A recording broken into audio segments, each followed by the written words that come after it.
Découvrons maintenant les composants de cette boîte à outils qui vont permettre à ces enfants de l'école primaire de découvrir les subtilités du Web 2.0.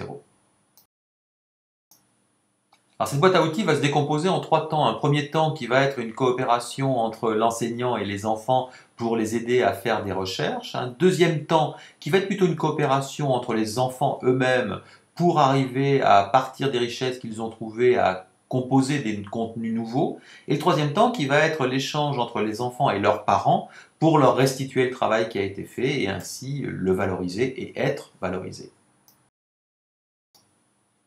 Première étape qui va pouvoir durer plusieurs semaines et qui va se faire autour d'un thème principal de recherche, ça va être l'étape des outils de recherche et des outils de capitalisation.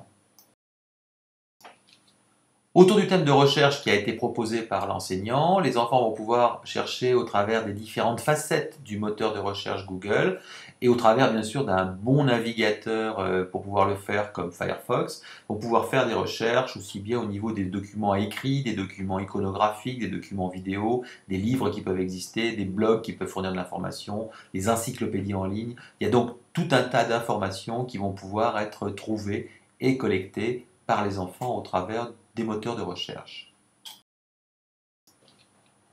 Trouver, c'est très bien. Ranger, capitaliser, organiser, c'est encore mieux. Et corréler aux démarches d'apprentissage du B2I, ce qui va être intéressant, ça va être justement d'apprendre à mettre des étiquettes sur ce que l'on voit et garder l'information. Et là, Evernote va être l'outil de capitalisation qui va permettre de webocopier tout ce qui est trouvé par les enfants sur un compte de classe et qui permettra à la fin de ce travail de recherche et de capitalisation de trouver toutes les richesses glanées sur le web.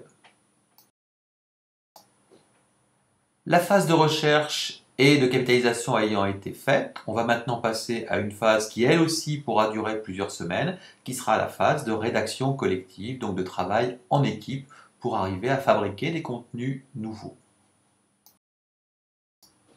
L'outil de base de cette rédaction à plusieurs mains va être Google Docs, qui a l'avantage d'être simple à manipuler et d'être riche fonctionnellement. Ainsi donc les enfants vont pouvoir créer aussi bien des documents de type texte, de type graphique à plusieurs mains, de type présentation. Ils auront une grande variété de possibilités pour concevoir leurs documents en pouvant y insérer bien sûr à chaque fois les photos ou les différents composants qu'ils auront trouvés lors de leur recherche. Parallèlement au travail d'écriture collective, les enfants vont pouvoir organiser des collections de photos, donc des albums, des collections de vidéos, donc des chaînes thématiques. Ces différentes collections, quand elles sont créées, pourront après être utilisées sous la forme de widgets pour être elles-mêmes encapsulées dans les supports de présentation que nous allons voir dans la troisième partie. Voilà, maintenant plusieurs mois se sont écoulés depuis le début de l'opération. Les enfants ont trouvé beaucoup d'informations, l'ont stocké, l'ont réorganisé, réagencé et sont prêts à publier tous leurs résultats pour montrer la richesse et la pertinence du travail qui a été effectué. Et pour restituer tous ces contenus créés au fil des semaines, rien de mieux finalement qu'un wiki, le wiki permettant d'élaborer à plusieurs mains un site qui sera à disposition d'autres personnes, comme leurs parents, ou comme les autres classes ou d'autres enseignants, sachant que, bien entendu, ce wiki pourra être lui aussi réalisé sur plusieurs semaines, pourra dans certains cas être un wiki totalement fermé et seulement ouvert à des personnes identifiées, ou un wiki public qui montrera à la totalité de la communauté environnante tout le travail qui a été fait par la classe.